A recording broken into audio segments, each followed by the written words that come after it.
So this is how you can put music on the Kinemaster on your iPad.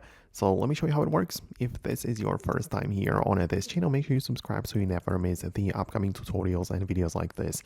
So Kinemaster is obviously the video editor which you have to download as a third-party app. But once you get started with it, you can start editing, have your project ready. And in order to add music or put some sounds to it, you want to make sure you don't have any clips selected on the timeline, because this makes this like slide over window appear.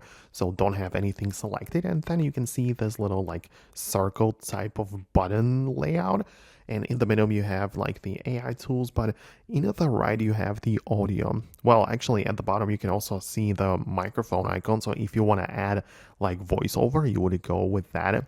But you can tap on music. It might ask you to allow access to your Apple Music, so you can import those clips as well. But you can see so many options, right? We have some sound effects, we have your assets, iTunes, whatever. So this is how you can do this. For example, you can click on internal storage and click on add files, and this is going to make the Apple Files app appear. So if you have any of your own MP3 files or other type of audio formats in the Files app, you can click on that, then it will basically appear in this internal folder, and you will be able to add it under your video layers here in the timeline, and you can basically edit the video with that audio, with that music. So that is probably the easiest way to do it.